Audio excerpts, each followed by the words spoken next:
Puedes arrancar. ¿Arrancamos nomás? Dale. Bueno, buenas tardes a todos. Como comentó Juan, la idea de hoy en la charla, en el marco del proyecto Fontagro, de innovación e intensificación para la adaptación al cambio climático de la ganadería extensiva familiar, que se viene dando un ciclo de charlas, y bueno, la idea de hoy era abordar una temática casi transversal a las problemáticas, digamos, a una problemática central, digamos, te diría que casi en todas las provincias, pero sobre todo en las zonas áridas, semiáridas e inclusive en las zonas cordilleranas, que es la escasez de agua. Y bueno, la idea de hoy era abordar el tema de agua de vertientes, ¿no? Algunas experiencias y prácticas para mejorar la captación y almacenamiento de estas fuentes de agua tan importantes para el productor sobre todo y para toda la población de las zonas de la provincia de Neuquén. Bueno, la idea de hoy arrancaría yo, que trabajo en la agencia de INTA de Zapala, junto con Abel Martínez, también de la agencia de extensión de Zapala, y Juan Pablo Micuk, que es de la agencia de Chosmalal. Entre los tres vamos a estar un poco compartiendo la experiencia acá tanto de la zona norte como zona centro de la provincia de Neuquén. Bueno, como dije al principio, vamos a estar hablando de las vertientes de agua, cómo se las clasifica a modo general, y sobre tomas de agua de vertientes, cómo se hacen los tipos de captación para cada tipo de vertiente, la importancia de los cerramientos de las vertientes, y algunas clases, la importancia y las clases de almacenamiento de agua para el uso posterior. Bueno, como dijimos, la idea es arrancar con el tema de vertientes, o manantiales. Acá en Patagonia se le dice vertientes, pero en muchas otras zonas le dicen manantiales, más en el norte me parece. Como todos sabemos, bueno, las vertientes también son fuentes de agua subterránea que afloran en la superficie en algún momento y a las que obviamente se recurre seguidamente para poder captarla y aprovechar esa agua, porque siempre se la asocia a una fuente de agua limpia o de agua pura, ¿no? Como dijimos, son lugares o puntos específicos de la superficie, ¿no?, en la que de modo natural fluye o aflora una cantidad determinada de agua proveniente de un acuífero subterráneo, ¿no? Básicamente sería eso una vertiente. Pero bueno, yendo más directamente al tipo de vertientes, básicamente las separamos en dos tipos, una en las de ladera o faldeo, ¿no?, las que se encuentran sobre montañas, sierras o faldeos, y estas fuentes de agua que están sobre las laderas pueden ser de afloramiento difuso o concentrado.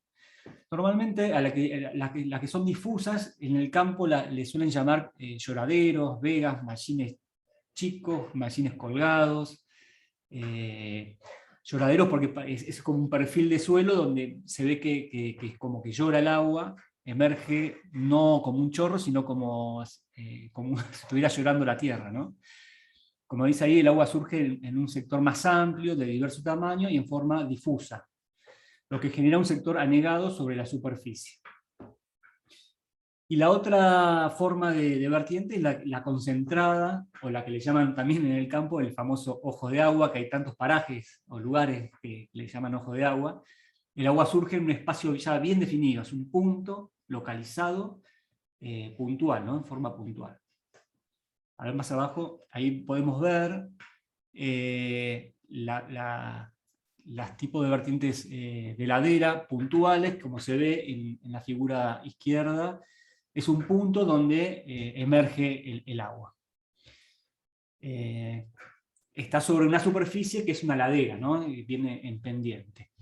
En cambio, en la difusa puede pasar varias cosas. Una es que se transforme, por ahí no vemos el punto. ¿Dónde está el agua ahí? No lo vemos, ese ojo de agua. Puede estar también, pero se difunde en una superficie más amplia, formando estos pequeños mallines, que eso es muy común, a veces asociado a cierta vegetación como cortaderas.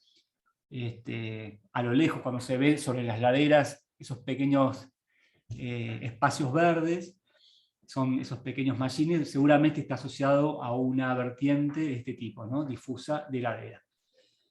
Bueno, más abajo fue en la foto anterior, es también sobre una ladera, sobre un corte de una ladera, simplemente que ahí se está haciendo la captación sobre ese lloradero, pero bueno, es en las zonas medias y altas de alguna montaña. Bueno, la siguiente. Y en tercer lugar tenemos las vertientes de fondo, donde el agua surge de manera ascendente, pero puede estar en zonas bajas o en fondos de valles, o puede estar inclusive en un fondo de un zanjón también. Es agua subterránea que proviene de un acuífero que está confinado, entonces por diferencia de presión, esa agua sale hacia arriba, ¿no? Porque está confinada, está con presión, entonces al encontrar un hueco, el agua, por diferencia de presión, surge para arriba. También pueden ser clasificadas como concentradas o difusas. A veces esa agua también se pierde, digamos, en ese valle, en ese pequeño cañadón o valle, y se mete por abajo del suelo, o puede quedar como surgente, como una vertiente que surge un chorro de agua. Ahí en la foto hay distintos, bueno, por ahí no se llega a ver bien, una es en el caso de un vallecito, en otro es un caso de un zanjón, que es agua del Sapo, bueno, el otro es un punto fijo donde es más puntual, es más concentrada. Estas serían las principales. Después tenemos un caso muy particular, que son los cursos temporarios de agua, ¿no?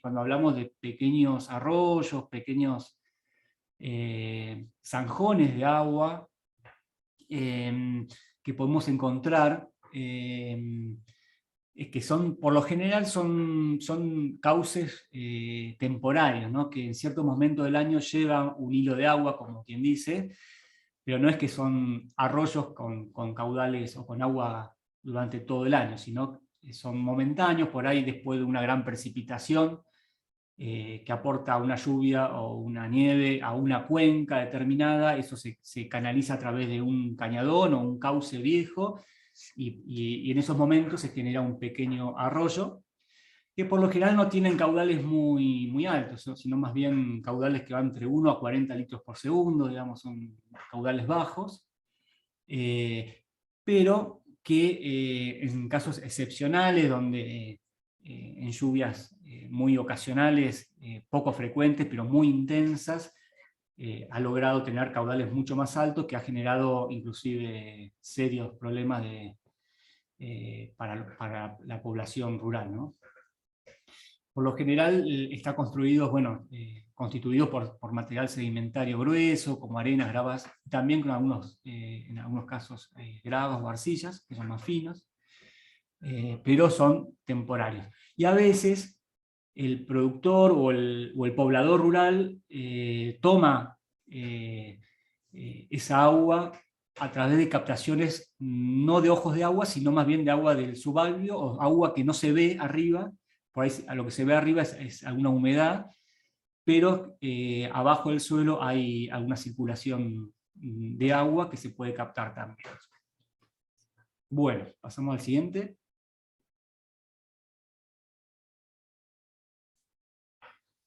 Pero bueno, una vez que localizábamos esa vertiente, que puede ser de distintas formas y maneras, como la que hemos charlado hace un rato, uno se pregunta qué cosas tengo que tener en cuenta de esa vertiente, ¿no? ¿Qué cosas tengo que prestarle atención como cosas importantes? Y una, bueno, es el caudal, ¿no? Qué cantidad de agua me está dando esa vertiente. Entonces ahí, bueno, la forma más simple de medir la cantidad de agua que nos puede dar esa vertiente es midiéndola. con un balde y tomando el tiempo que llenamos un balde, por ejemplo, de 10 litros, como es en el caso de la fotografía, que en ese caso, si previamente se encauzó ese chorrito de agua en la cañería, se hizo como un tapón de grava, se puso un caño para poder medir lo más exacto, digamos, el caudal que puede dar esa vertiente. También uno se podría preguntar, bueno, ¿y en qué época también puedo medir el agua? Porque no es lo mismo que lo mida en enero, que lo mida en julio, o que lo mida en octubre, en primavera. Por lo general, tratamos de medir en la época de mayor, digamos, de menor caudal, que es el pleno verano, ¿no? Y donde mayor también necesidad hay de consumo de agua.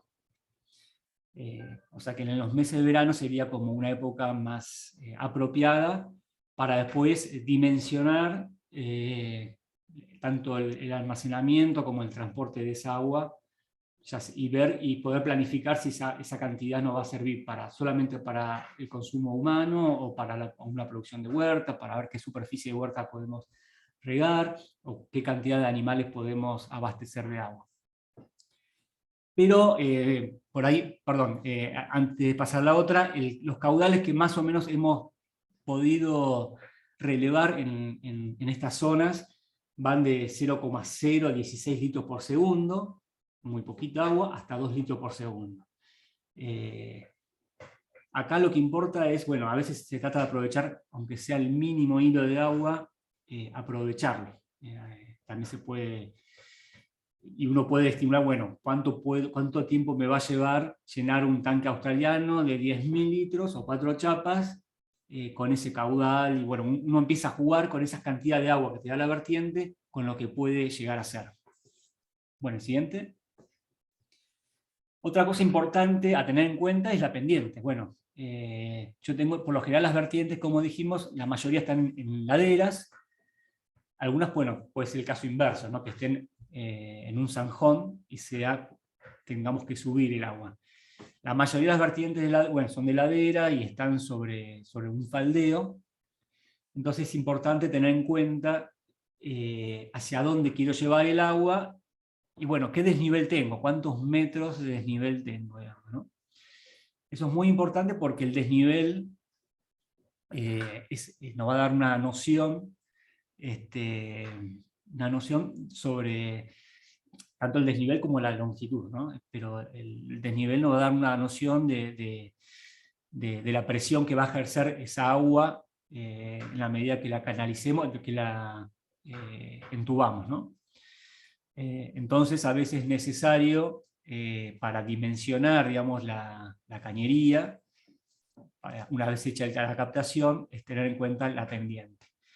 Por la presión, porque a veces si la pendiente es muy grande, la presión va a ser muy alta y quizás tengamos la necesidad de hacer un aliviadero, que es muy común verlo en la zona cordillerana, que se ven los tanques intermedios entre la captación y las casas, que alivianan un poco la presión que vienen trayendo, y bueno, y de acuerdo a la pendiente se ponen distintos tanques.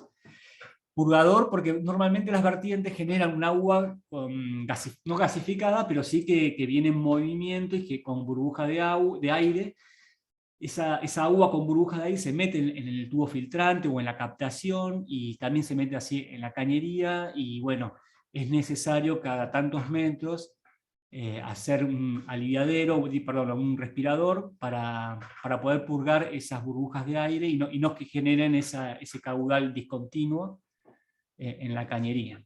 Entonces, dependiendo un poco del relieve, cada tantos metros vamos poniendo, un purgador puede ser una T en la cañería que simplemente deje liberar el aire que está en la cañería.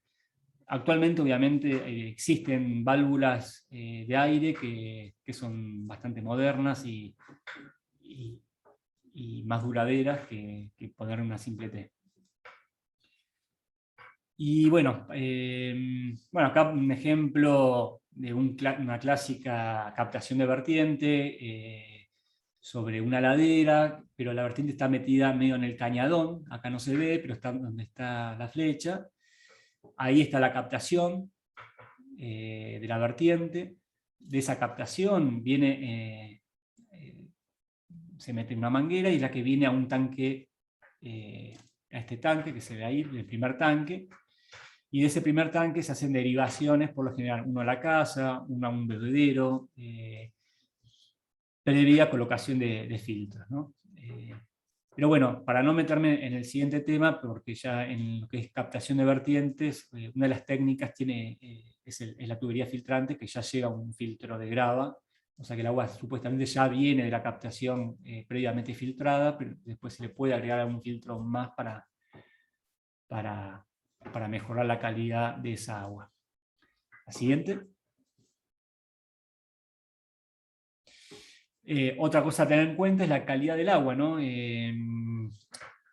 Esto, bueno, vamos a ser muy breves porque es un tema muy extenso, pero bueno, por lo general las características físicas tienen que ver con los sedimentos en el agua, el olor, el color. A veces pasa que el agua que viene en un machine o viene en un arroyito con escorrentía, viene arrastrando muchos sedimentos de arcilla, de limo, que es necesario a veces filtrar. El agua obviamente no tiene que tener olor, el color tiene que ser incoloro, digamos, si no es porque el sedimento le da color más amarronado. No debería, nos pasó, el olor es importante porque nos pasó más en las zonas de estepa o más hacia el este, de que los productores nos dijeran que en los pozos de agua hay olor a combustible, bueno, y eso tiene asociado a veces a las actividades hidrocarburíferas, pero el agua no tiene que tener olor, eso es así, y si hay un olor hay que ver de qué proviene. Las características químicas, por lo general miramos mucho el tema de las sales disueltas en el agua, algo que el productor a veces dice, no, el agua es salada, o el agua es amarga, o el agua es dulce, ¿no? Eso tiene que ver con el tipo, con la presencia o no de sales, y de qué tipo de sales estamos hablando, si de cloruros, si de sulfatos. Normalmente los cloruros le dan esa característica salada, y los sulfatos más esa característica amarga al agua. Y en esos casos es importante determinar cuántos gramos de sal tiene un litro de agua. Cuanto más bajo, obviamente mejor es la calidad. Otra cosa que hemos visto muy, muy a menudo es que el gradiente de salinidad de las aguas va disminuyendo de oeste a este, o sea que las vertientes que están más hacia el oeste y más arriba de la montaña, por lo general tienen mucho menos sal, y a medida que vamos hacia el este y a zonas más bajas, la concentración de sal crece bastante. Eso es, bueno, obviamente se explica por el recorrido, a medida que el agua va recorriendo el relieve, va arrastrando a través del suelo, y la roca va arrastrando también sales, ¿no? Inclusive, bueno, hasta podemos llegar a encontrar algunos minerales y algunos metales, por eso es importante el análisis químico también.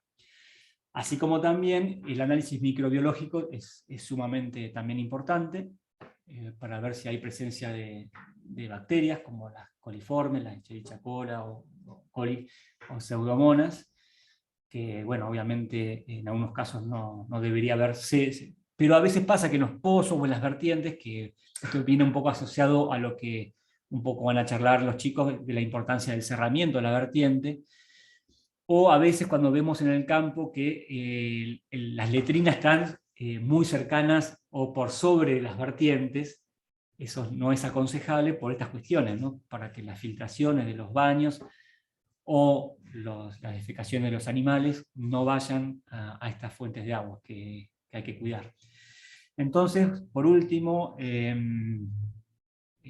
todo esto es importante a tener en cuenta para evaluar si esa agua que vamos a captar de esa vertiente la vamos a usar ya sea para consumo humano o para consumo animal o para riego de cultivos. Me ha pasado de encontrar aguas con muchas sales que no son aptas para consumo humano, y en el caso de los animales solamente eran aptas para consumo de cabras y no para bovinos. Eso, bueno, el caprino es un poco más resistente al consumo de aguas saladas, mucho más que el vacuno, y eso después viene asociado a problemas de enfermedades o a diarreas en los animales, y ni hablar en las personas, ¿no? Así que bueno, todo estas son algunas cuestiones muy generales a tener en cuenta en la clasificación de vertientes y qué cosa tener en cuenta a la hora de medir esa vertiente. Ahora, bueno, Abel va a continuar con las tomas o las captaciones que se pueden hacer de esta agua de vertiente. Bueno, gracias, Rodri. Vamos a ver cómo avanzamos. Fundamentalmente, bueno, ya vieron un poquito todo el tema de los diferentes tipos de vertientes y cómo las podemos encontrar en el campo.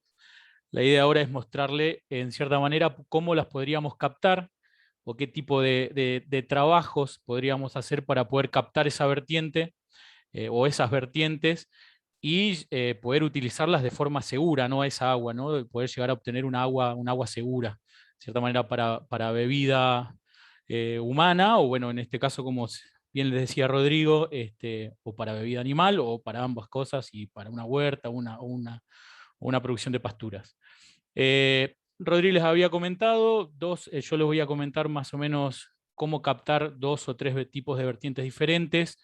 La primera vertiente que vamos a charlar es las vertientes concentradas. Estas vertientes que bien le decía Rodri es un ojo de agua, es como si el agua saliera por un tubo, ¿bien? Puede ser sobre una ladera o sobre la base de un valle. Yo acá les estoy mostrando en cierta manera 2 diagramitas y unas imágenes. El primer diagrama es en sí el tipo de construcción o mampostería, en forma de mampostería, que podríamos hacer para captar esa vertiente. Si lo pueden ver en cierta manera o en la imagen de la izquierda o como para ir explicando un poquito el tema de del dibujo, entra una vertiente en la que yo le hago un trabajo. Esto hay que tener muy en cuenta la situación de no poder, de no romper más de lo debido dentro de donde está encauzada la vertiente, ¿no? Hay situaciones donde muchas veces ha pasado de que porque nos excedimos en la limpieza del barro o en la limpieza para limpiar bien de donde sale el agua, hemos perdido esa vertiente, se nos ha corrido porque en cierta manera lo que nos pasó o puede llegar a pasar es que se rompa ese hidroapoyo donde está el agua sujeta, ¿no? Que muchas veces puede ser o una placa de roca, en este caso sobre las cordilleras tenemos mucho basalto, puede ser una cierta cantidad de sedimento de arcilla que hace que el agua no se filtre y quede sobre esa zona. Así que lo ideal siempre ahí, en ese embudo donde estaba, que es la idea de limpiar, es no trabajarla de la cierta manera, sino, digamos, fuertemente, sino tratar de hacer lo menos posible, ¿no? Entonces nosotros lo que hacemos es armar un embudo desde donde nace la vertiente. Esa vertiente, obviamente, como decía Rodri antes, tenemos que saber el caudal que nos emite o que eroga esa vertiente, ¿no? Como para hacer algunos cálculos de volumen. Nosotros tenemos de volumen de captación, ¿no? Nosotros lo que necesitamos posteriormente a ese embudo de donde está la vertiente y donde también se le va a poner grava para filtrar un poco el agua apenas sale de la vertiente. Seguido eso tenemos una cámara húmeda. Esa cámara húmeda obviamente está calculada según el caudal que nosotros necesitamos, que el caudal que nos larga, que nos emite la vertiente, y ese caudal puede estar, siempre está relacionado al caudal de verano, ¿no? Muchas veces nosotros en invierno la vertiente va a tirar mucha mayor cantidad de agua. Nosotros lo que tenemos que tener es un tubo de rebalse que va a estar también asociado a esa cámara húmeda, la cual nos va a hacer mantener un nivel óptimo de almacenaje. ¿Bien? al posterior a esa cámara húmeda hay otra cámara seca que se le llama, que es simplemente para poder resguardar nuestras válvulas, ¿no? Por el tema del tiempo, ¿no? Todo eso viene bien tapadito con tapas y bueno, para poder que no entren animales y que esté, digamos, fundamentalmente lagartijas, bueno, todo ese tipo de bichos, de sapos y esas situaciones que muchas veces en la misma vertiente siempre se encontraron, ¿no? Hay algo interesante acá que hay que tener bien en cuenta, que es ese tubo de rebalse y limpieza, que es también muchas veces para limpiar, ¿no? En la cámara húmeda, porque también van a entrar digamos, impurezas, tierra o piedrillas. Hay que tener en cuenta de que la altura de ese caño de rebalse, que recién les marcaba Juan Pablo, tiene que estar relacionado con un caudal que es un caudal ecológico, que muchas veces le decimos, porque si bien nosotros esa vertiente cuando la encontramos y quisimos captarla, esa vertiente, esa agua se distribuía por el campo y muchas veces generaba algún mallín o generaba digamos, agua para diferentes tipos de animales que no eran los que nosotros necesitamos. Entonces, si nosotros cortamos esa agua directamente, muy probablemente sequemos también ese mallín, entonces tenemos que tener un cálculo de dejar que salga una cierta cantidad de agua hacia el exterior como para poder mantener eso, ¿no? Bueno, el dibujito de abajo es el mismo, pero de planta, y marca ahí un poquito, si se ve bien en el embudo, el tema de donde van la grava para filtrar, las entraditas de los orificios de entrada hacia la cámara húmeda, muchas veces son 2 o 3 orificios, eso depende del caudal que tiene nuestra vertiente, el tubo de salida con sus llaves y el filtro, y bueno, todo lo que es el tubo de rebalse y limpieza. Bueno, pues, y bueno, en las imágenes ahí un poquito se ven las diferentes tipos de captación. Estas son 2 captaciones diferentes en 2 tipos de vertientes diferentes, pero siempre concentradas, ¿no? Pasamos a la otra. Bueno, acá en cierta manera son imágenes, pero lo que les quiero mostrar es un poquito una secuencia de cómo lo podemos cómo se puede ir construyendo, cómo construimos algunas de estas captaciones. En la imagen de arriba a la izquierda encontramos el comienzo. Nosotros sobre la parte de arriba de la imagen estaba la vertiente, lo que hicimos fue derivar esa vertiente para poder trabajar en la construcción. Perdón. Pero no te metas, Bruno, no te metas, que si no es otro. Disculpa, Perdón, hay un Vanessa, tenés el audio abierto. Abierto. Perdón. Bien, volvemos. Se derivó la vertiente y empezamos a hacer un contrapiso, bueno, una placa de cemento donde pusimos las cañerías. Ahí está el tubo de rebalse, el tubo de captación del agua. Seguimos avanzando en armar muchas veces esto se hizo con ladrillo, pero podemos usar varios materiales, sin ir más lejos, materiales de la zona, con rocas, piedras, ¿no? Y cemento. Ahí es donde se encuentra, digamos, la pared del embudo, la cámara húmeda, ¿no? Acá los compañeros, ahí se le ve a Rodrigo trabajando en la foto de la izquierda hacia abajo, armando la captación. En la foto del medio se ven los orificios de salida, hacia el fondo estaría la vertiente, los orificios de entrada de agua a la cámara húmeda, y más abajo las llaves de derivación, en este caso 2 llaves, una llave que era esta agua era muy buena, es en el Parque Nacional Laguna Blanca, una llave que iba de agua para consumo humano y la otra llave para un riego de un mallín. Bueno, y en la última foto sobre la derecha vemos funcionando un poco la vertiente, ¿no? Bien. Ahora vamos a hablar un poquito, la verdad que de esto podemos estar días, creo, charlando sobre cómo hacer una captación. Muchas veces hay una parte, digamos, en cierta manera, podemos decir que puede ser como la receta, pero no lo es, porque cada vertiente o cada espacio en el que vamos a ir a trabajar son totalmente diferentes y muchas veces esas cámaras húmedas o esas cámaras, esa cámara húmeda no la terminamos haciendo y ponemos a veces un tanque o ponemos una pileta. Es muchas veces cómo nos encontramos en el campo y a las distancias a las que queremos ir a captar esa vertiente, ¿no? Lo que les voy a charlar ahora un poquito es cómo captar una vertiente difusa de ladera o lloradero o un mallín, como decía Rodri hoy. En este caso, muchas veces, digamos, en cierta manera, la forma de captarlo es generando un tubo filtrante, ¿no? Para este caso, lo que se hace es una zanja en forma perpendicular a de donde viene ese lloradero o esa vertiente difusa. Acá también ahí donde está marcando con la flecha, si ven en la foto, en la imagen, lo que se hizo fue derivar esa vertiente para poder trabajar en la generación de la zanja, para bueno, no trabajar sobre el barro, ¿no? Una zanja que nosotros podamos atravesar sobre todo este tipo de, digamos, sobre todo el lloradero de la vertiente.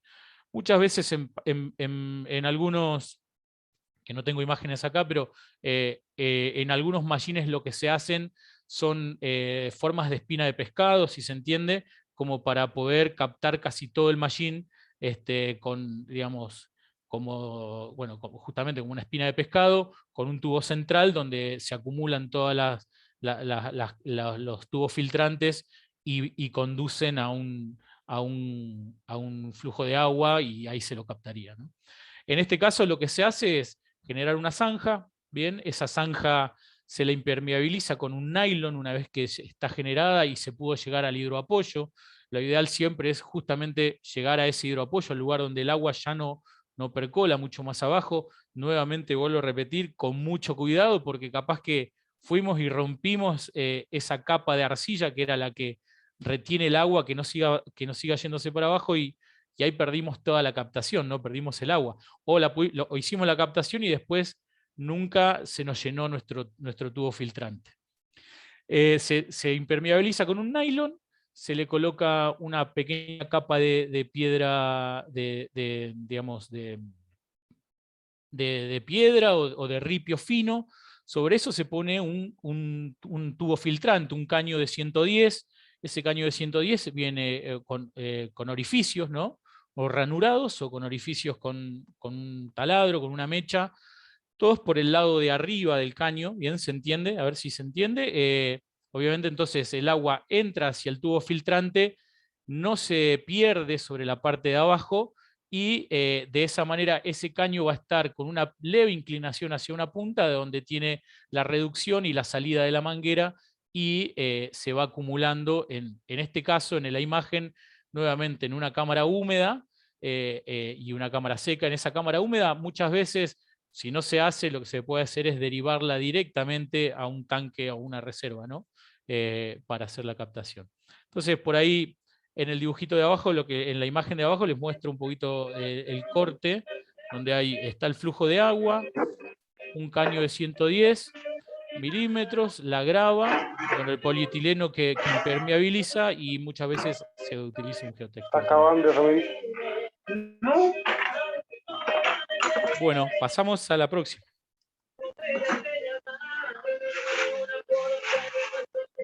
Hay otro micrófono abierto.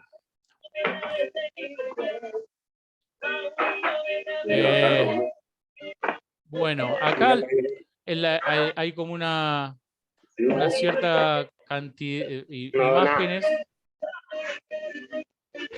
Disculpe, no se está escuchando muy bien. Sofi Lincaqueo, por favor. Pedimos a todos si pueden silenciar los micrófonos. Sofi Lincaqueo, por favor. Pedimos si pueden silenciar los micrófonos. Gracias. Bueno, ahí vamos. En estas imágenes solo les mostramos un poquito cómo hicimos el paso a paso de la captación de esta vertiente difusa. La imagen de la izquierda hacia arriba es esa zanja donde hay un mallín colgado, ¿no? Donde se pudo captar el agua, se calculó el caudal. Sobre la derecha van a ver un tubo filtrante nuevamente a Rodrigo trabajando con la pala, haciendo... Yo soy el que saco las fotos y Rodri es el trabajador en el grupo. Pero bueno, ahí se ve un tubo filtrante con los orificios de entrada, ¿no? Un poquito más abajo ves cómo se coloca el filtro de grava sobre el nylon aislante, digamos, y de esa manera, la grava hay que tener mucho cuidado en la colocación sobre el tubo filtrante, no apretarlo mucho, por el hecho de que por ahí podemos romper el caño, es un caño de 110, hay con mucho cuidado. Muchas veces ahí todo el tema del caudal ecológico, si bien el nylon vos al final podés ponerlo en la foto de abajo a la derecha se nota, donde ese nylon lo podríamos poner por arriba de la grava, muchas veces se hace y se deja un espacio para que el mallín, obviamente el agua siga circulando y pueda volver, y si no lo que se hace es, a la salida del tubo filtrante se hace una derivación y se calcula un poquito el caudal y se deja una manguera con una llave que calcule esa derivación del caudal ecológico hacia la salida, ¿no? Porque en este caso, si ustedes lo ven, es un mallín colgado. Si nosotros cortamos directamente todo el mallín, desde la captación hacia abajo secaríamos, ¿no?, toda esa pastura. Vamos con la otra. Bueno, y estas imágenes que les muestro es algo bastante sencillo, y es cómo generar una captación de vertiente puntual de fondo, ¿no? Esto que decía Rodri, en el agua que muchas veces emerge, ¿no? Casi siempre lo que se trata de buscar es, si, digamos, al no tener pendientes, donde nosotros por diferencia de pendiente podemos captar esa agua, muchas veces lo que se genera es, bueno, en cierta manera, un pozo. ¿Bien? Ese pozo lo que se le hace es anillarlo con anillos de hormigón, ¿no? Por el hecho del derrumbe fundamentalmente. Esa agua muchas veces es el fondo de un mallín, entonces cuando aumenta la napa muchas veces tenemos mayor cantidad de agua o un cierto caudal constante de agua. Nosotros acá lo que ven es cómo estamos. Muchas veces los anillos de hormigón, ahora hay cosas un poco más nuevas donde hay anillos de PVC o de plástico que se pueden conseguir, los cuales son mucho más fáciles de transportar en cierta manera, ¿no? El anillo de hormigón, si nosotros lo compramos acá en este caso nosotros estamos acá en Zapala, y lo tenemos que transportar hacia 70 kilómetros hacia la cordillera o hacia donde tengamos que ir, con el mínimo movimiento, sin ir más lejos, poder descargarlos del vehículo, seguramente se nos parten, y muchas veces nos pasó. Entonces terminamos haciendo moldes donde generamos esos anillos en el mismo lugar, ¿no?, de donde se hace esa captación puntual, ¿no? Casi siempre poder sacar, digamos, abastecerse de esa agua, de esa captación, es mediante una bomba sumergible o una bomba solar casi siempre, o una electrobomba, ¿no? Entre la pared del pozo y los anillos de hormigón siempre se le coloca también un filtro de grava o, o piedra fina. Se cortó se me fue a mí la presentación. Sí, no se ve más.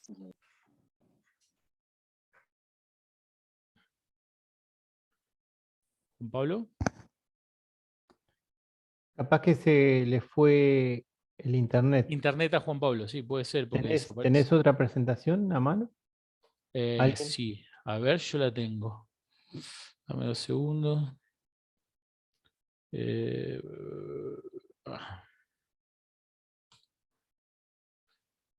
Tengo que compartir pantalla.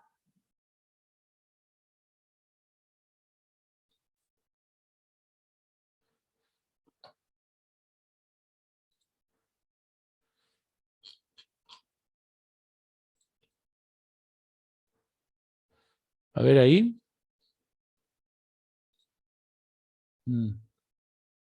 No se ve, estabas como co-host, como... No, yo no. Rodrigo no se te escucha, estás muteado. Ahí está, ahí estoy compartiendo.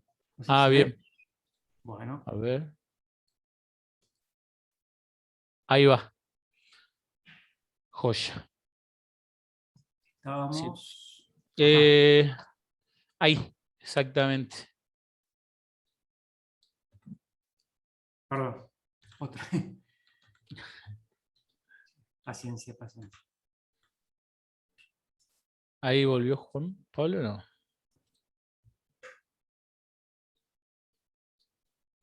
Bien. Así que de este caso, volvemos un poquito a lo que es las vertientes puntuales de fondo. Casi siempre la forma de sacar el agua esta es, como comentaba Rodrigo hoy, es que es elevándola, ¿no? O llevándola mediante alguna bomba o alguna electrobomba sumergible. Muchas veces en los lugares donde está hay que trabajar con pantallas solares para la generación de la electricidad. Bien, vamos con la otra, Rodri. Bien. Si bien hoy comentaba un poquito Rodri el tema del agua segura en cierta manera y del tema de la contaminación de nuestras vertientes, la verdad que es algo súper importante y no sé si no bien casi más importante que del tema de cómo captar esa vertiente, ¿no? Muchas veces en nuestras zonas el único lugar donde tienen los animales para beber, ¿no? Es justamente esa vertiente. Y después tienen kilómetros donde no hay otra forma de abastecerse de agua. Por este caso, siempre lo ideal, ¿no? Es fundamental a nuestra vertiente poder cerrarla, ¿no? Cerrar el lugar de la toma de agua y poder tener una captación segura. Para esto es, obviamente, para evitar acceso de animales al lugar y que obviamente primero no nos rompan el equipamiento o lo que hemos generado, no se nos devorone o no se rompa nuestra captación, pero también que contaminen el agua, ¿no? Que dejen, bueno, en este caso, bueno, saliva o materia fecal, la orina cuando están consumiendo el agua. Y bueno, obviamente podemos tener enfermedades como la hidatidosis, la leptosporosis, bueno, diferentes tipos de parasitosis, ¿no? Sin ir más lejos, la salmonelosis o la fasciola, que es el guasaguaipé, si tenemos agentes en ese lugar. Y bueno, como había comentado antes, que nos rompen nuestros sistemas, ¿no? de agua. Pero bueno, ahí viene la situación ¿y de dónde tomarán agua nuestros animales? Lo ideal, obviamente, si el agua es un agua segura para el consumo humano, nosotros al salir de la captación también hacemos una derivación, colocamos un bebedero, ¿no? Y a ese bebedero se lo dejamos para que los animales puedan consumir agua sin ningún problema y sin tener que entrar al lugar de la captación. Vamos con la otra, Rodri.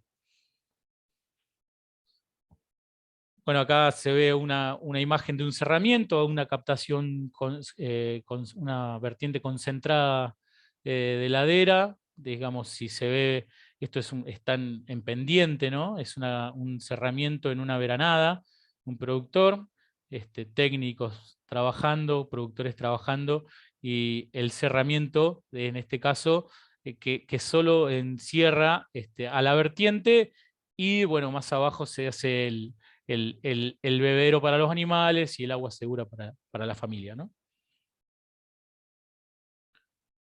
Otro cierre perimetral, también en un lugar, esto es en el norte de la provincia, foto seguida por Juan Pablo, un cerramiento también de una captación de vertiente para poder dar agua segura para el consumo y para la protección, obviamente, de esa captación. Bueno, si bien creo que tenemos como mucho tiempo para poder seguir hablando de esto, creemos que obviamente en el chat van a haber muchas consultas. Después vamos a seguir y van a tener contacto con nosotros para hacer varias consultas. Hay diferentes formas más de poder captar una vertiente, creemos. Yo le dejo mi paso a Juan Pablo, que les va a comentar un poquito cómo es el almacenamiento y por qué almacenar el agua, ¿no? Muchas gracias. Bueno, buenas tardes para todos. Yo soy Juan Pablo Micuc, de acá de la oficina de INTA de Chosmalal, en el norte de la provincia. Y vamos a hablar un poquito del almacenamiento del agua y de las cuestiones a tener en cuenta en el almacenamiento. Disculpen que hace un ratito se cortó la electricidad acá en la oficina y por eso me desconecté. ¿Ahí se escucha bien? Bueno. Buenísimo. Básicamente, Yo estoy escuchando muy bajito. Se escucha bajito, Juan Pablo, sí. ¿ahí escuchan mejor? Bueno, ¿hola? Sí. ¿Sí? Bueno, buenísimo. Esperen que acomode el micrófono. Bueno, lo primero que tenemos que tener en cuenta es para qué necesito el agua, ¿no? El agua que tengo de las vertientes, ¿para qué la voy a usar, ¿no? Planificar el uso de esa agua. Si yo planifico, voy a poder determinar cómo hacer la estructura de captación, ¿no? El agua, si va a ser utilizada para las familias, si va a ser utilizada para la provisión de animales o para las dos cosas, y si yo voy a hacer algún cultivo, ¿no? De hortalizas o de forraje. Eso es muy importante a la hora de poder planificar el almacenamiento, ¿no? Saber para qué voy a utilizar el agua me va a poder determinar si necesito almacenar o no y qué volúmenes de almacenamiento. ¿Podemos seguir pasando, Rodrigo? En esta casa, al planificar para qué lo voy a usar, tengo que saber un poco el consumo de agua que yo voy a necesitar, ¿no? Sabemos, o hay datos promedios de los máximos consumos en enero, que es la época en donde uno más demanda agua, ¿no? Enero, febrero, marzo. Sabemos que una huerta consume 10 milímetros de agua por metro cuadrado por día. Un árbol frutal, va a depender del sistema de riego que yo utilice, pero entre 10 milímetros y 6 milímetros. Una familia consume 300 litros de agua por día. Una familia promedio de 4 o 5 personas, ese es el consumo promedio que tiene.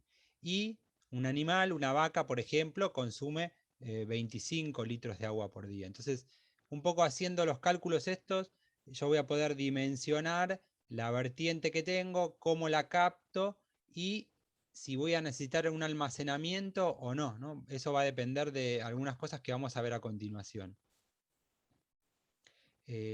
La necesidad de almacenamiento depende del caudal de entrada de agua, de cuánta agua me va a entrar a mí, a la casa o que me va a llegar, y eso depende de la fuente de agua. Acá vemos dos fotos.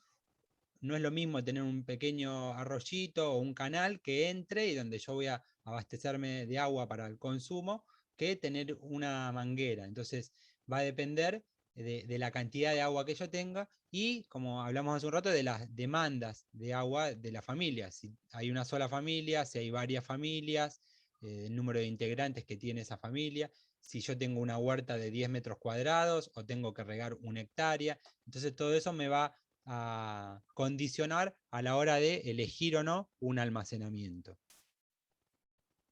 Un ejemplo, si tenemos una vertiente que me da 163 litros de agua por hora, en un día esos 173 litros por hora van a ser 3.912 litros. Y con esa vertiente yo puedo abastecer a una familia de 5 integrantes, regar 25 metros cuadrados de huerta, regar 10 frutales y tener un rodeo de 132 vacas. Todo esa sumatoria, lo que consume la huerta, los frutales, lo que consume la familia y los animales, me da 3.900 litros de agua por día. Entonces esa vertiente me va a alcanzar solo para eso. No voy a poder ni sumar más animales, ni hacer más superficie de huerta, ni abastecer con esa vertiente a más familias. Y esa es la manera que nosotros vamos a ir dimensionando el sistema de captación, de conducción de agua y cómo almacenarla, ¿no? Entonces, no es lo mismo que los animales vayan a tomar agua en un momento del día, todos juntos, que tengan disponibilidad de agua en todo momento. No es lo mismo regar por goteo que regar por inundación. Y bueno, hay varias cuestiones que hay que tener en cuenta a la hora de dimensionar el almacenamiento. Cuando elegimos que necesitamos almacenar, vamos a elegir qué método utilizamos. Hay varios reservorios, ¿no? Pueden ser tanques plásticos, los tanques domiciliarios, pueden ser tanques australianos, hay alternativas de geotanques, se pueden hacer piletas o cisternas de placas. Acá vemos algunas fotos, pero vamos a ir en detalle con cada uno. Un tanque domiciliario, que en general vienen de 400, 500, 1000 litros, bueno, me va a determinar el tamaño, si es para una familia, 2 familias, o la cantidad de integrantes de esa familia. Es importante tener en cuenta que los tanques domiciliarios tienen que tener tapa, tener una buena base y ir renovándolos cada tanto. Acá vemos una foto de un tanque viejo, donde en Colipillo, un paraje cercano acá a Chosmalal, se estaban abasteciendo 2 familias con ese tanque que ven en la izquierda. No tenía tapa, o sea que además de las familias, iban los caballos y tomaban agua de ahí. Entonces, de alguna manera, cuando yo quiero brindar agua segura a las familias, tengo que tener tanques que estén habilitados para el almacenamiento de agua para consumo, ¿no? Y eso tiene ciertos requerimientos, como tener 3 capas, ser de color negro para evitar que se formen algas. Bueno, todo eso está certificado a través de varias normas, pero es muy importante a la hora de almacenar agua para consumo, poder almacenarla en tanques habilitados. La que sigue, bueno, vemos un tanque instalado. También esta familia tenía, utilizaba un tambor, esos que se utilizan, tambores plásticos. Bueno, a raíz de varios trabajos pudimos instalar agua elevada en la casa con un tanque habilitado. Y acá vemos distintos dimensionamientos, ¿no? Dependiendo de la cantidad de familias a abastecer, va a ser un tanque de 1000 litros o de 24.000 litros. Una alternativa que ya se usa no para consumo humano, sino más para riego o para el consumo de los animales, son los tanques geotanques o las silobolsa de geomembrana, que se utilizan con un polietileno de 1000 micrones, un polietileno grueso, negro, similar al polietileno que utilizan los invernaderos, pero mucho más grueso y de color negro, y hay distintas dimensiones. Esto tiene la ventaja de que se puede armar y desarmar, se puede mover de un lugar a otro, si es que cambia la fuente de agua o yo me voy a otro lado, y también la ventaja de que lo puedo subir a un tráiler o una camioneta e ir a buscar agua en el caso de alguna emergencia y demás. Así que esta es una alternativa también para acumular agua. Hay varias empresas que lo fabrican a pedido y lo envían. Además, también tenemos la alternativa de las cisternas de placas, que son cisternas o tanques que se hacen con moldes. Ahí ven en la foto de la derecha abajo que hay distintos moldecitos que se van haciendo placas de cemento con hormigón, y eso se va ensamblando y bueno, va la mitad enterrada, y de esa manera también se puede fabricar un reservorio de agua, que en este caso esta cisterna, el modelo de cisterna que se está utilizando es de 17.000 litros. La alternativa de los bebederos también, para hacer eficiente el uso de agua. Muchas veces se le da a los animales el agua en pozas de agua directamente sobre el piso, donde hay mucho desperdicio de agua, además de que los animales se meten, la pisan y la orinan y demás. Entonces el bebedero también es una alternativa, y teniendo en cuenta la cantidad de animales que uno tiene, es el dimensionamiento, es la cantidad de bebederos en base al volumen en litros que yo les tengo que entregar, ¿no? Y una alternativa muy utilizada también son los tanques australianos, los cuales hay de distintas medidas, de 3 chapas, de 4, de 5, muchas más. Cada cantidad de chapas va a determinar el almacenamiento que tienen. El de 3 almacena alrededor de 7.000 litros, el de 4 alrededor de 10.000 litros, el de 5 20.000 litros, bueno, así sucesivamente. Puede variar un poco la cantidad de litros que almacena, pero eso es un dato promedio. Y el tanque también lo voy a dimensionar en base a lo que hablábamos, ¿no? La fuente de agua que yo tengo, qué fuente tengo, si tengo el agua de manera constante o tengo turnos de llegada del agua a mi casa, a mi establecimiento, y también en base a la demanda que yo tenga, ¿no? Saber que con un tanque no puedo regar muchas hectáreas, sino que bueno, hay que hacer el cálculo de la demanda de agua del cultivo, como decíamos, 1 metro cuadrado de alfalfa más o menos demanda 10 milímetros de agua por día, ese metro cuadrado. Entonces 1 hectárea va a demandar mucha agua que con un solo tanque de 5 chapas no lo voy a poder abastecer. Entonces son todas cuestiones o cálculos que se van haciendo a la hora de dimensionar. No es que uno elige, bueno, me compro uno de 4 chapas o me compro uno de 5, sino que todo eso puede dimensionarse para hacer eficiente la inversión que uno hace al comprar la chapa, ¿no? Y también para hacer eficiente esa inversión es que vamos a compartir un paso a paso de cómo ir armando el tanque australiano de chapa de zinc. Este paso a paso me determina cómo instalarlo bien para que no tenga yo pérdidas, no tenga fisuras, no haya roturas del tanque, no se quiebre la base y demás. Así que vamos a ir viendo que lo primero que se hace es elegir el lugar, un lugar plano, un lugar que tenga dominio sobre el resto del campo para poder regar con la fuerza de la gravedad, o sea que sea el lugar el más alto, la loma, o el lugar más alto que esté cercano a la fuente de agua, en lo posible, y ese lugar tiene que estar lejos de cañadones o corridas de agua, ya sea permanentes o temporarios, porque si está muy cerca, frente a alguna tormenta y demás, se lo va a romper, lo va a llevar puesto o le va a socavar el fondo. Entonces, lo primero es elegir el lugar y se hace la limpieza del terreno, la nivelación y la compactación. Si podemos ir viendo la siguiente. Ahí, bueno, para un tanque de 4 chapas, en base al diámetro que tiene, que es aproximadamente 4 metros de diámetro el tanque, se hizo una limpieza del terreno, nivelación y compactación para poder armarlo ahí arriba. El siguiente paso sería el ensamble de las chapas por sobre la malla cima. Lo que hacemos primeramente es colocar la malla cima de 15 por 15 sobre el suelo, y sobre la malla cima, colocada sobre el suelo, ensamblamos las chapas.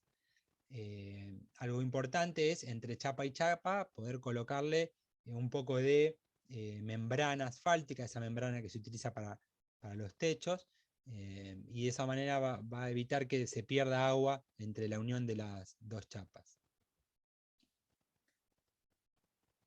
Vemos otra foto de cómo ir ensamblando. Esto es algo importante porque muchos lo que consultan es si previamente tengo que hacer una platea o hacer una estructura hormigoneada antes de colocar las chapas. No, el paso a paso es primero colocar la malla cima, luego la chapa y ensamblarla, y después se hormigonea todo junto.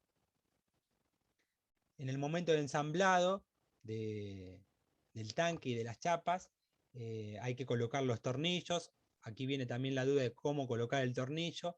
La recomendación de los distintos fabricantes es del lado interno, o sea, el lado que va a estar en contacto con el agua, va la cabeza del tornillo, va una arandela de metal y una arandela de cuero. Depende del fabricante, también hay arandelas que son de goma, pero en este caso, no importa si sea de goma o de cuero, siempre va a ir de adentro. Entonces yo en el armado coloco la arandela de cuero, la arandela de metal, el tornillo, y del otro lado va a ir una tuerca y una arandela de metal. Y de eso, digamos, con ese orden voy a ir atornillando y ensamblando el tanque. Eso lo hago para todas las chapas. Y una vez que está unido, lo que hago es recortar la malla cima sobrante, lo vamos a ver en la próxima foto, recortar la malla cima sobrante para luego poder armar una vereda externa del tanque, ¿no? Una vez que corto la malla cima sobrante, lo que hago es separar la malla cima del suelo. Entonces con piedra separo más o menos 5 centímetros la malla cima del suelo, y luego de que esté todo separado, también lo hago no solo al nivel de las chapas, sino al medio, para que la malla cima no tenga en contacto con el suelo y con la humedad del suelo que pueda generar que se oxide y demás. Entonces ahí la separamos bien, y luego de separado hago la nivelación de las chapas, para que cada una de las puntas me quede al mismo nivel, ¿no? Si no, cuando uno llena el tanque va a empezar a perder por un lado y no va a estar lleno completamente. Entonces se hace la nivelación de todos los extremos de las chapas, y luego de la nivelación coloco el desagote del tanque.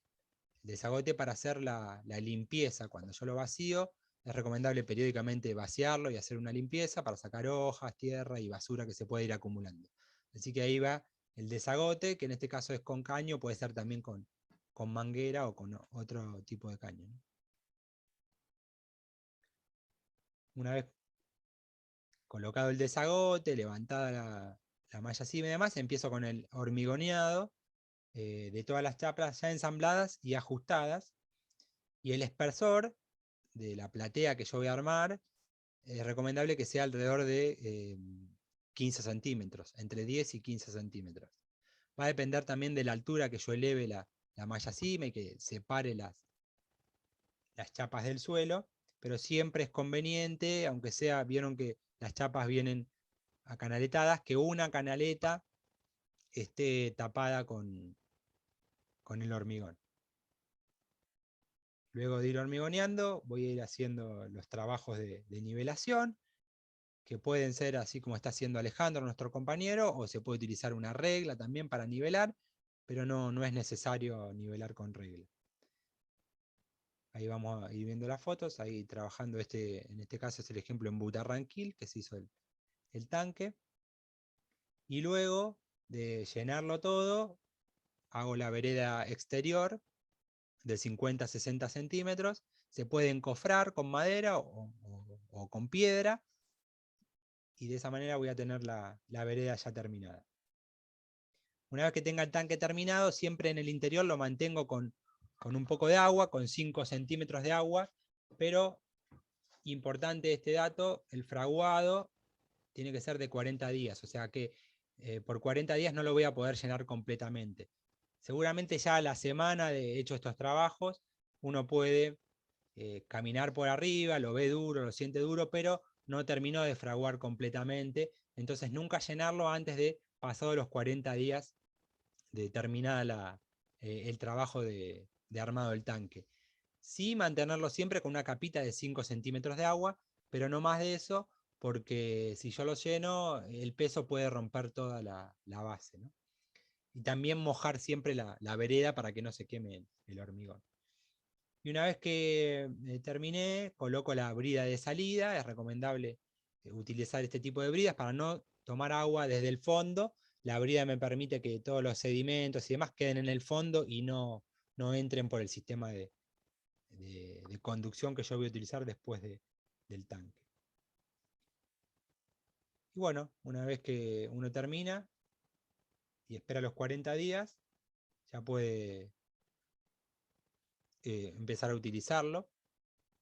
Y siempre hay que hacer algún reajuste, ir viendo después del llenado, lo lleno, lo vacío y reajusto todos los tornillos, porque puede ser que con la fuerza del agua y la presión haya algún movimiento, así que es importante llenarlo, hacer un vacío y reajustar todas las tuercas nuevamente.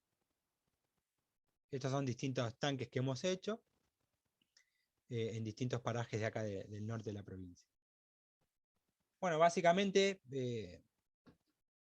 hemos terminado. Hoy estuvimos hablando de la clasificación de las vertientes en la zona norte de la Patagonia, de cómo tomar esas vertientes con distintos sistemas de captación y de cerramiento, y del agua que yo capté de la vertiente, cómo almacenarla, distintas alternativas para almacenar el agua, y como siempre nos consultan, y es de interés en la zona, cómo hacer un paso a paso del armado de tanques de chapa de zinc.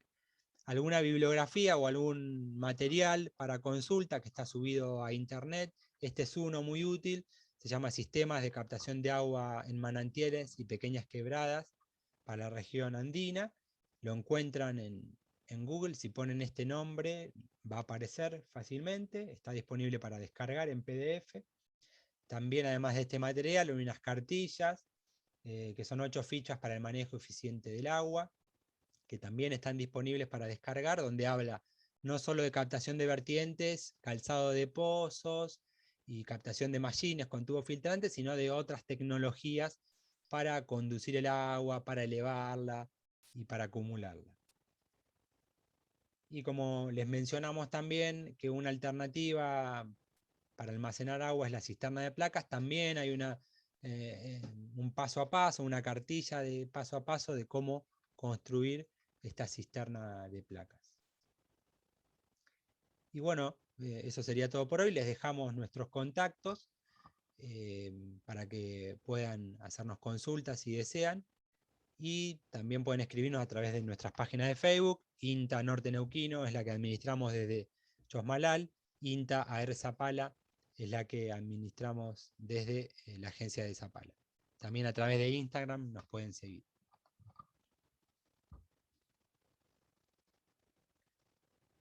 Eso sería todo.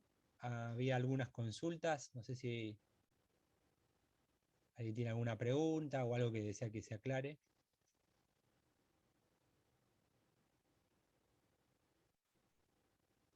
Bueno, acá, por ejemplo, nos consulta Fabiana. En el caso de bebedero de plástico, ¿es necesario realizarle una base o se puede instalar sobre el suelo? Básicamente se puede instalar sobre el suelo, a veces que se puede enterrar, otras veces no. Sí, lo que hay es que nivelar el suelo, sacar todo tipo de piedras que puede hacer, y si es posible colocar tierra fina o arena y colocarlo sobre esa base, pero no hace falta trabajar o hacer base con cemento, con hormigón. Antes de Fabiana nos había consultado Damián. A ver, me gustaría saber si tiene alguna fórmula para reducir el golpe de ariete. O alguna distancia estimada entre... Bueno, eso es más específico de la bomba de ariete, de la cual no hablamos hoy. Hay material para Damián respecto a ese tema. Por ahí le dejamos nuestros contactos, nos puede contactar y podemos hablar específicamente de la bomba de ariete y demás. Por ahí, Juan,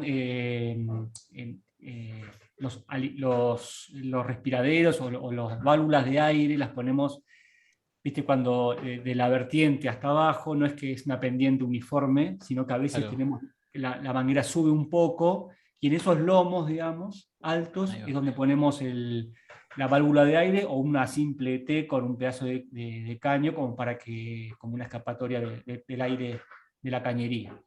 Está bien, ahí entendí la pregunta, era del golpe de ariete que genera la presión, de la altura del agua. Bueno, eso también hay fórmulas para determinarlo, sabiendo dónde está la vertiente, la altura que tiene la vertiente, el tipo de manguera que nosotros utilizamos y la altura donde va a estar el reservorio. Se calcula en dónde se ubican las válvulas de purgue, que pueden ser válvulas compradas o también puede ser una pequeña pileta que se arma con cemento, con piedra, o un pequeño balde o un tanque. Se arman estructuras de rompepresión. Hay cálculos para hacerlo. En esa publicación que les comentamos sobre manantiales de ladera, la primera que compartimos, está todo detallado, cómo hacer estos cálculos para reducir la presión que genera. También la presión se genera, ahí Rodrigo muestra una válvula. Sí, justamente, perdón, ¿no? Justamente por eso se hace también la cámara húmeda en la captación de la vertiente, porque si no nosotros podríamos sacar directamente, digamos, una manguera desde la vertiente, y lo que podría generar es justamente ese golpe de ariete sobre la manguera, ¿no? Creo que, digamos, es fundamental tener un almacenamiento de agua constante, que es la cámara húmeda en la captación, como para poder bajar esa turbulencia también fuerte. Tal cual, y también hay que tener en cuenta que muchas veces el golpe de ariete se genera o cuando no está esta estructura que decía Abel de un tanque inicial, que es la cámara húmeda, o cuando el sistema no está abierto todo el tiempo. Uno puede tener un sistema abierto, que el agua corra todo el tiempo, o puede tener un sistema cerrado en donde o hay flotantes en los tanques o hay canillas. Entonces cuando uno cierra y abre, eso puede generar el golpe de ariete que rompe la manguera o la puede llegar a chupar, dependiendo qué canilla uno cierre. Pero bueno, también todo eso en el dimensionamiento de una red de agua se toma en cuenta y se puede calcular. Eso va más con el tema no de captación ni de almacenamiento, sino con el tema de conducción de agua, que hoy no lo tratamos en la charla, pero podemos ampliarlo, si Damián quiere. Sí, sí, sin ir más lejos, el uso de diferentes tipos de llaves, ¿no? No es lo mismo una llave esférica que una llave que sea de pistón, porque las esféricas tienen un corte más fuerte y muchas veces esas son las que generan estos golpes de ariete que es diferente a las otras. Tal cual. Después Eugenio también consulta, dice, con el tema de almacenamiento, si muchos establecimientos almacenan grandes cantidades de agua, ¿no podría llegar a haber alguna consecuencia en el aprovisionamiento del agua en zonas aguas abajo? Por supuesto que sí, todo esto tiene que ver con el manejo de cuencas, es decir, trabajar a nivel cuenca, no solo el productor que está más cercano a la vertiente o al arroyo, sino los que están por abajo, y hay que organizarse para el uso de agua en el caso que la fuente de agua sea compartida, ¿no? Eso pasa para muchos arroyos, para vertientes y demás, que es necesario una organización. Sí, por ahí Abel nombró lo que es el caudal ecológico. Digamos, no es que sacamos todo el 100% del agua de la vertiente, sino que le sacamos un porcentaje, pero gran parte queda circulando por su vía natural, alimentando al mallín o a donde esté alimentando esa vertiente, ¿no?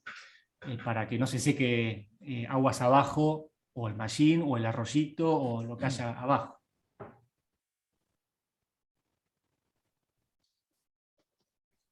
Bueno, también Inés Mora pregunta, para sacar desde desnivel, ¿qué tipos de bomba se recomiendan?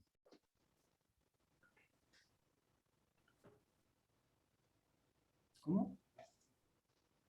Yo lo que interpreto es que si hay agua en un pozo, ¿qué bombas se recomiendan? Hay muchos tipos de bombas, hay algunas que funcionan con electricidad, otras motobombas que funcionan con combustible y otras bombas solares. Y también Sí, hay bombas manuales, ¿no? Hay varias alternativas. Va a depender de la cantidad de agua que tenga ese pozo, esa vertiente o esa perforación, la cantidad de agua que va teniendo, la bomba que yo necesite, una bomba más grande o más chica para poder elevarla, ¿no? Exactamente, directamente está relacionado digamos, a la recuperación, al recupere que va a tener ese pozo, y a dónde vos querés llevar o conducir esa agua, cuánto lo vas a querés elevar, a cuánto lo querés llevar. Muchas veces por ahí con una centrífuga chiquita se puede, digamos, donde uno lo que hace en realidad, si saben, las centrífugas no son sumergibles, ¿no?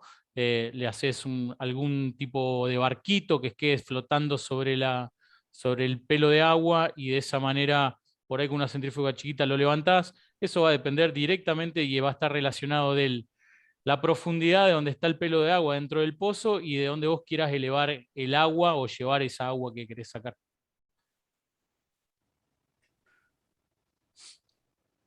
Otra pregunta de Fabián es, me queda la duda si los anillos de hormigón se pueden utilizar anillos de plástico para el tema de las captaciones. Sí, digamos, en una captación, me imagino que se refiere a alguna captación concentrada como o a alguna de pozo. Un pozo calzado, capaz.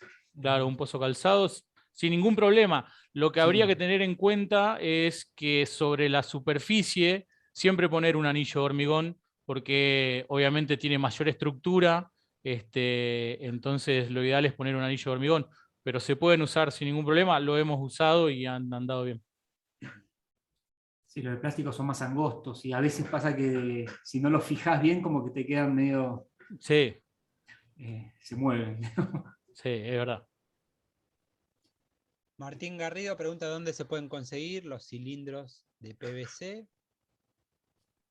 entiendo que son los anillos de plástico que está preguntando, en lugar de hormigón. Acá, por ejemplo, en Chosmalal no se consiguen, no hay proveedores locales. Sí, son de 60 centímetros de diámetro, son mucho más angostos que los de hormigón. Son 20 centímetros más angostos que los que por ahí uno consigue de hormigón. Sí. Los de hormigón hay de 1 metro y de 80 centímetros. Acá en Zapala nosotros los conseguíamos en un proveedor, sin ir más lejos, el otro día fui vi. Pero bueno, es muy probable que en más de algún corralón grande, en una ciudad grande, se deben poder conseguir. Eugenio también consulta respecto a la captación de vertientes difusas con tubos filtrantes. Si puede pasar que con el tiempo se vayan taponando los agujeros del tubo filtrante por posible acumulación de sedimentos. ¿Cada cuánto habría que realizar el mantenimiento?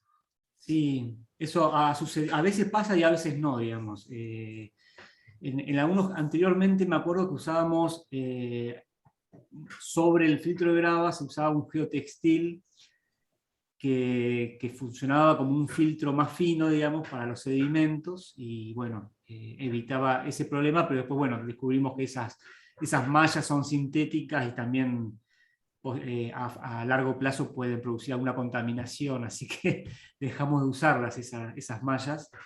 Pero yo, por lo menos en la experiencia de acá, por ahí han pasado 10 años que no se han tapado y otras se han tapado al año, capaz. O porque no se le hizo un buen filtro de grava, bastante generoso, digamos, que rodee todo el filtro, el caño de PVC. Inclusive ese filtro de grava uno lo puede tamañar, digamos, hacerlo primero un filtro con piedra más fina y otro filtro con piedras más grandes. Eso hemos visto que le da mucho mayor vida útil a la captación. En otros casos sí se ha taponeado y hemos tenido que moverla un poco, con mucho cuidado, y descubrirla y limpiarla. Pero es difícil decir cuántos años, pero si está bien hecha no debería taponarse por varios años. También va a depender de dónde esté, la zona y el material que haya, ¿no? Eso es totalmente. Sí, si entran los animales y pisotean arriba, obviamente que eso va a influir mucho en la vida útil de esa captación, ¿no? Por eso la importancia de cerrarla y que no ingresen los animales. Bueno, Fabiana consulta si podemos enviar por correo electrónico la charla o esperar a que esté en YouTube. Bueno, repetimos que va a estar a partir de la semana que viene en la página de YouTube de INTA Argentina. Ahí se va a subir la página a través de eso. Después lo compartiremos en las redes sociales de Facebook de INTA Chosmalal, INTA Zapala, INTA Bariloche.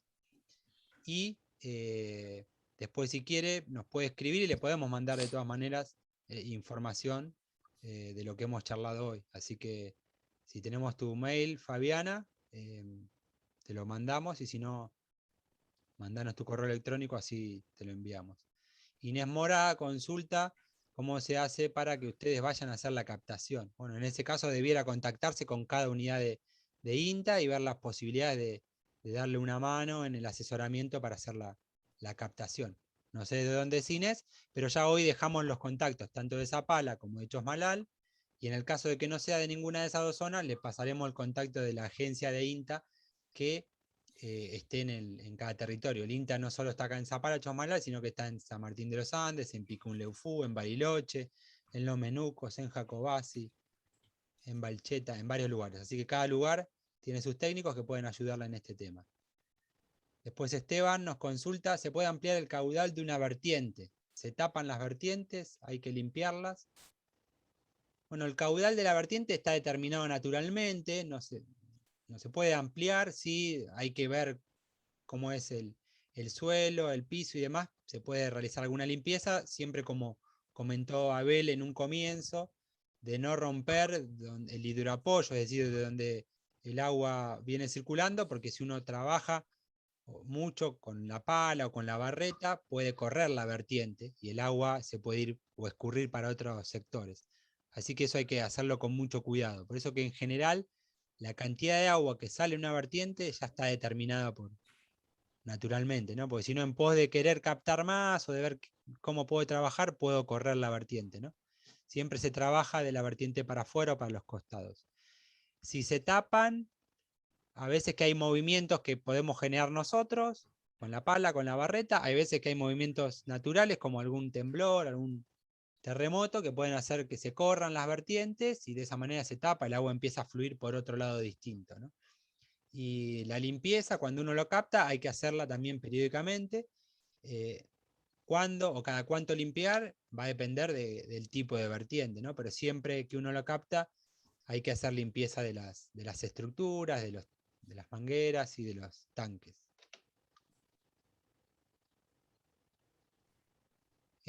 Sebastián, que está acá, pregunta de los costos. Bueno, es variado el costo. Un tanque australiano, más o menos de 4 chapas, estuvimos haciendo el cálculo ayer, sale 110.000 pesos aproximadamente. El de 10 chapas acumula, perdón, un tanque de 4 chapas acumula 10.000 litros.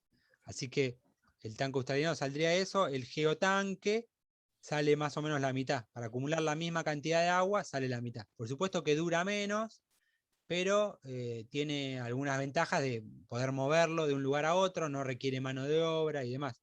Yo acá le estoy pasando el dato de 110.000 pesos de un tanque solo con materiales, no con mano de obra. Si le sumamos la mano de obra, se puede ir a 150.000, 160.000 pesos, más o menos. Va a depender del costo de mano de obra en cada lugar, ¿no? Pero sin mano de obra, 110.000. Y el mismo volumen, un geotanque, esos tanques que vimos, silos de geomembrana, sale la mitad aproximadamente. Sí. Ojo con los Juan tanques. Pablo. Perdón. No, discúlpame. Eso es el tanque más los materiales digamos, el cemento, la arena, el ripio. A veces Sí, me las imagino que saldrá del chapas, o lugar. sea, 4 chapas sale 80.000 pesos, de cemento tendré 10.000 pesos más, la malla cima 10.000 pesos más, el ripio 5.000 pesos, todo me da aproximadamente 110.000 pesos. Claro. En la medida en que se hace más grande los tanques, disminuye el costo por litros, ¿no? Eso es bastante. Claro, sí, sí. Bueno. Y ojo con las curvaturas de las chapas, viste que a veces la gente consigue 3 chapas que corresponden a un tanque de 4 y después se vuelven locos curvándola. y hay mucha pérdida de agua, entonces ya vienen con una curvatura de fábrica, si es para 4 es de 4, digamos. No. Claro. Todo eso hay que planificarlo antes. Cuando uno va a hacer un tanque, digo, bueno, voy a hacer un tanque de 4 y me compro las 4 chapas para atrás, o me voy comprando de a poco, pero sabiendo que van a ser en total de 4 chapas, ¿no? Se pide de fábrica por la curvatura determinada. Ahí están los costos. ¿Qué porcentaje de caudal se debe dejar como caudal ecológico? Sí, en el caso de las vertientes difusas que alimentan mallines, ahí normalmente tomamos un 20% del caudal, digamos, o menos inclusive. Ahí recordé la foto que puso Abel de la vertiente de Isabel Quilaqueo, ahí en Laguna Blanca, que alimenta un mallín bastante grande. Yo creo que es un 10% más o menos el caudal de lo que se toma de esa vertiente. O sea, es mínimo. Por eso le llamamos caudal ecológico, ¿no? Porque le sacamos un poquitito como para otras funciones, pero más del 90% sigue circulando y alimentando ese gran mallín. Distinto si es un ojo de agua que está en un zanjón que se pierde. Si no lo tomamos, se pierde abajo de la tierra y no es que alimenta un mallín. En ese caso tratamos de captar más cantidad, más porcentaje de esa vertiente. Bueno, esas eran todas las consultas que surgieron. Después hay saludos y agradecimientos. Nosotros también agradecemos a todos por haber participado y habernos escuchado. Y bueno, hay un mensaje más que agradece, les agradecemos a todos. Y bueno, estamos en contacto, les hemos compartido nuestros contactos, tanto de Chosmalal como de Zapala, a través de redes sociales, correo electrónico, teléfonos y demás. Así que por cualquier duda, nos pueden escribir. Muchas gracias. Muchas gracias. Bueno, gracias a todos, saludos Estamos y en buen fin de contacto. semana.